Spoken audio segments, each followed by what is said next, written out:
Hi guys. आज आप लोग के लिए सामाजिक विज्ञान में एक बहुत ही महत्वपूर्ण टॉपिक लेके आया हूँ और उस टॉपिक का नाम है वैश्वीकरण, उदारीकरण और निजीकरण। तो जहाँ तक इस टॉपिक की बात है तो सामाजिक विज्ञान इसलिए मैं लिखा हूँ यहाँ पर कि ये जो वैश्वीकरण है, उदारीकरण है और निजीकरण है, ये टॉपिक आप इकोनॉमिक्स में भी देखेंगे, आप ज्योग्राफी में भी देखेंगे, आप हिस्ट्री में भी कहीं कहीं मिल जाएगा आपको। तो ये इसी कारण से सामाजिक विज्ञान लिखा गया है। वैश्वीकरण, उदारीकरण और निजीकरण बहुत ही महत्वपूर्ण टॉपिक, मोस्ट इंपॉर्टेंट क्वेश्चन। इससे बहुत सारे क्वेश्चन आते हैं एग्जाम में। तो आप देखेंगे अभी कि वैश्वीकरण को हम दोस्तों भूमंडलीकरण भी कहेंगे। वैश्वीकरण को भूमंडलीकरण भी कहेंगे, वैश्वीकरण या भूमंडलीकरण। इसी को इंग्लिश में अगर देखें दोस्तों तो ग्लोबलाइजेशन भी कहेंगे। वैश्वीकरण को भूमंडलीकरण भी कहेंगे, इंग्लिश में ग्लोबलाइजेशन भी कहेंगे इसको। तो जो वैश्वीकरण है, तो वैश्वीकरण को हम इस प्रकार से परिभाषित कर सकते हैं कि वैश्वीकरण उस प्रक्रिया को कहते हैं जिसमें सभी देश एक दूसरे से जुड़ते हैं, यानी पूरे विश्व का ग्लोबलाइजेशन होता है। पूरा विश्व एक देश से दूसरे देश से जुड़ता है, यही वैश्वीकरण है।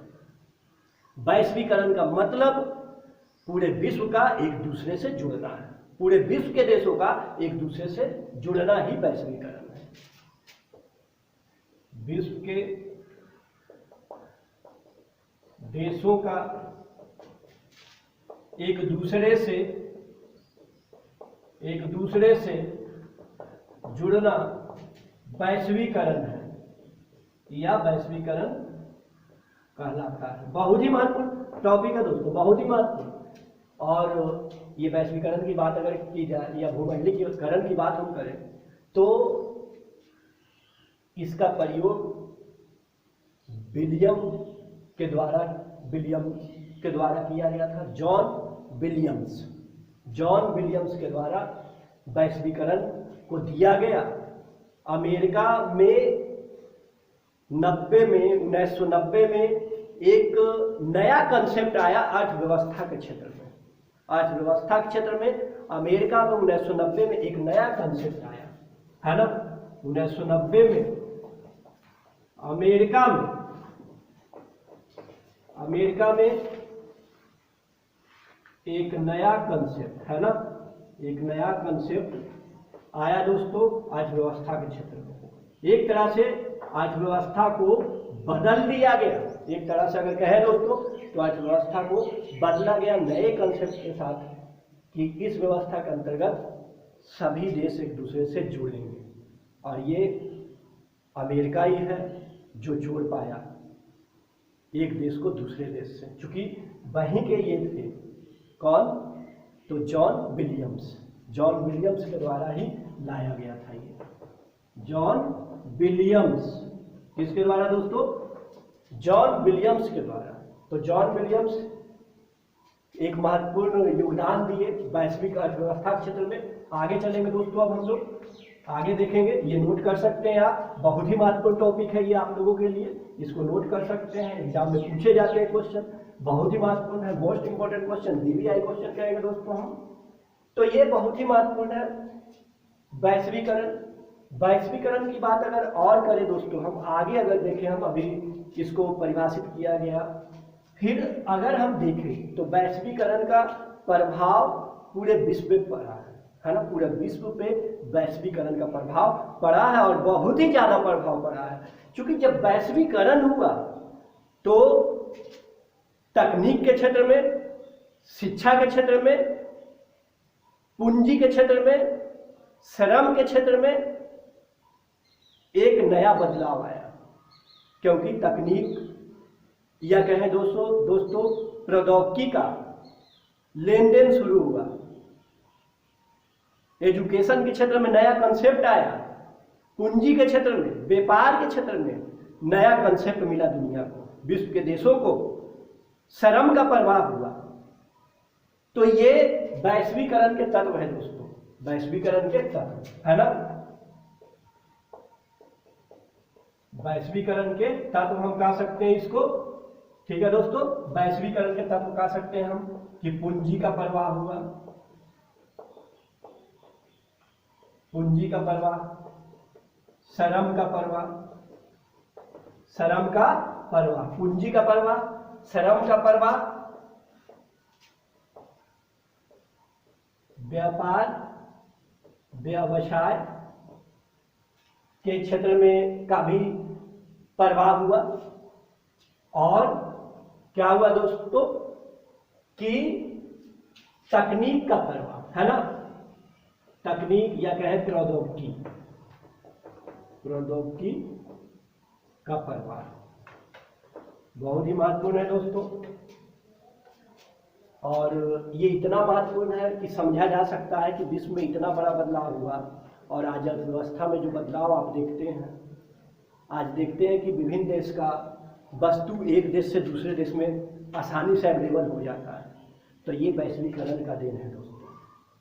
तो वैश्वीकरण एक नया कंसेप्ट आया नए तथ्यों के साथ, तो बहुत ही महत्वपूर्ण है वैश्वीकरण दोस्तों। और वैश्वीकरण के बाद हम लोग पढ़ेंगे दोस्तों उदारीकरण के बारे में। वैश्वीकरण आई होप कि आप लोग समझ गए होंगे और ये बहुत ही महत्वपूर्ण है, पहले भी बता चुके हैं। आगे बढ़ेंगे दोस्तों। अब वैश्वीकरण के बाद हम लोग पढ़ेंगे उदारीकरण। उदारीकरण दोस्तों बहुत ही महत्वपूर्ण है। उदारीकरण के अंतर्गत सरकार के द्वारा बहुत ही महत्वपूर्ण कदम उठाए गए हैं, जिसके द्वारा उदारीकरण को लाकर सरकार अपने नियंत्रण, अपने स्वामित्व से विभिन्न क्षेत्रों को मुक्त कर दिया, लाइसेंसिंग से मुक्त किया, विभिन्न कोटा से मुक्त कर दिया गया। तो बहुत ही महत्वपूर्ण है दोस्तों। अब जो टॉपिक है वो है उदारीकरण। बहुत ही महत्वपूर्ण है दोस्तों, बहुत ही महत्वपूर्ण टॉपिक है उदारीकरण। कि सरकार ने महत्वपूर्ण डिसीजन लिया और महत्वपूर्ण डिसीजन में यही आया कि विभिन्न क्षेत्रों को मुक्त किया गया लाइसेंस की व्यवस्था से, कोटे की व्यवस्था से, प्रतिबंध की व्यवस्था से, अनावश्यक नियंत्रण की व्यवस्था से, है ना। उदारीकरण एक ऐसी प्रक्रिया है, उदारीकरण एक ऐसी प्रक्रिया है जिसके तहत सरकार ने अनावश्यक प्रतिबंध, नियंत्रण, लाइसेंस से विभिन्न क्षेत्रों को मुक्त किया, विभिन्न क्षेत्रों को मुक्त किया। बहुत ही महत्वपूर्ण है दोस्तों, बहुत ही महत्वपूर्ण है उदारीकरण, बहुत ही महत्वपूर्ण है कि उदारीकरण एक ऐसी प्रक्रिया जिसके तहत सरकार ने अनावश्यक प्रतिबंध, नियंत्रण, लाइसेंस से विभिन्न क्षेत्रों को मुक्त कर दिया, जिसके तहत विभिन्न क्षेत्रों में एक अलग तरह का कंसेप्ट आया और इकोनॉमिक्स के क्षेत्र में बहुत बड़ा बदलाव आ गया। आगे बढ़ेंगे दोस्तों। अब हम लोग निजीकरण, निजीकरण बहुत ही महत्वपूर्ण है दोस्तों। निजीकरण, निजीकरण बहुत ही महत्वपूर्ण है दोस्तों। निजीकरण की बात अगर करें दोस्तों हम लोग, तो निजीकरण एक ऐसी प्रक्रिया है जिसके तहत सरकार, या कहें कि निजीकरण एक ऐसी प्रक्रिया है जिसके तहत जो सरकारी उद्यम थे, है ना, सरकारी उद्यम का निजीकरण किया गया, सरकारी सार्वजनिक क्षेत्रों का निजीकरण किया गया। और निजीकरण होने से एक बड़ा बदलाव आया हमारे देश में कि जब निजीकरण हुआ तो जिस क्षेत्र का निजीकरण हुआ उस क्षेत्र का पहले के बनिस्पत ज्यादा विकास हुआ। और ये निजीकरण का कंसेप्ट आने से अगर एक देश के रूप में ले तो भारत को बहुत लाभ हुआ। तो निजीकरण एक ऐसी प्रक्रिया है जिसके तहत सार्वजनिक क्षेत्रों का निजीकरण हुआ। इस सार्वजनिक क्षेत्र को निजी क्षेत्र में दे दिया गया। निजीकरण एक ऐसी प्रक्रिया है जिसके तहत सार्वजनिक क्षेत्रों को निजी क्षेत्र में दे दिया गया। जैसे दोस्तों अभी देखें, कुछ समय पहले अभी रेलवे में कुछ जगह पे निजीकरण किया गया, तो उसमें ये व्यवस्था देखा गया, ये व्यवस्था की गई कि अगर टाइम से लेट है वो ट्रेन जिसका निजीकरण किया गया है, तो उसके लिए जिसका निजीकरण किया गया वो रेस्पॉन्सिबल है, रेस्पॉन्सिबल ठहराया जाएगा। उसके तहत अगर पैसेंजर का टाइम बर्बाद होता है तो उसके एवज में कुछ दिया भी जाएगा उनको, ठीक है। तो ये बदलाव आ सकता है दोस्तों निजीकरण, जैसे बिजली का निजीकरण होने से। जैसे बिजली का जहाँ पहले देखा गया कि सभी जगह पे अच्छे ढंग से समय के अनुसार लोगों को नहीं मिल पा रहा था, आज देखते हैं कि बिजली बहुत अच्छा मिल पा रहा है, लोगों को समय से मिल पा रहा है। तो निजीकरण कर दिया गया, दूसरे कंपनी को दे दिया गया, जिसके तहत बिजली की सुविधा बढ़ गई। तो इस प्रकार से निजीकरण की बात करें दोस्तों तो निजीकरण बहुत ही महत्वपूर्ण टॉपिक है, कंसेप्ट है ना। तो लिखा जाए अगर तो लिखेंगे हम कि निजीकरण एक ऐसी प्रक्रिया है ना दोस्तों, एक ऐसी प्रक्रिया है जिसके तहत सार्वजनिक क्षेत्रों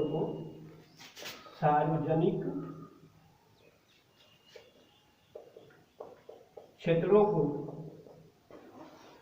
निजी क्षेत्र को दे दिया है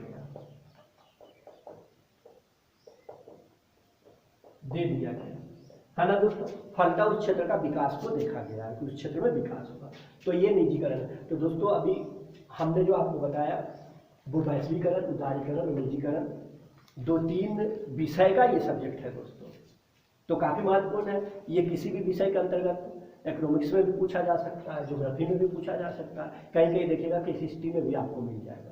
तो काफ़ी महत्वपूर्ण है दोस्तों ये वैश्वीकरण, उदारीकरण और निजीकरण, बहुत ही महत्वपूर्ण है। और एक चीज़ और बता दें कि वैश्वीकरण, निजीकरण और उदारीकरण का कंसेप्ट 1991 में भारत में आया। कब आया दोस्तों? भारत में 1991 है ना, 1991 में भारत में आया है ना दोस्तों। ये वैश्वीकरण, उदारीकरण और निजीकरण का कंसेप्ट बहुत ही महत्वपूर्ण है दोस्तों।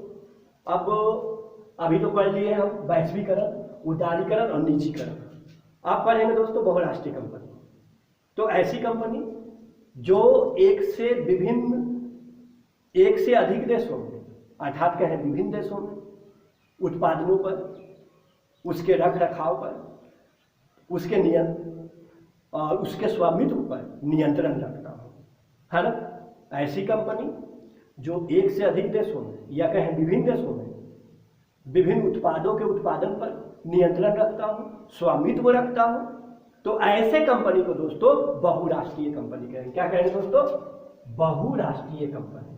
क्या कहेंगे दोस्तों? बहुराष्ट्रीय कंपनी। तो एक टॉपिक है दोस्तों यहाँ पर बहुराष्ट्रीय कंपनी। तो बहुराष्ट्रीय कंपनी के बारे में अभी मैंने आप लोगों को बताया कि बहुराष्ट्रीय कंपनी क्या है, किसे कहेंगे। तो एक से अधिक देशों में उत्पादनों पर नियंत्रण रखने वाले, उसके स्वामित्व पर नियंत्रण रखने वाले जो कंपनी है ना, यानी कि ऐसा कंपनी जो एक से अधिक देशों में चल रहा हो, वहाँ पर उत्पादन भी हो रहा हो, नियंत्रण भी, मालिकाना हक भी एक ही देश में रह के वो चला के कर रहा हो, तो बहुराष्ट्रीय कंपनी कहेंगे ऐसे कंपनी को। जैसे टाटा मोटर्स, कोका कोला, है ना, बहुत महत्वपूर्ण है दोस्तों। कभी कभी पूछता है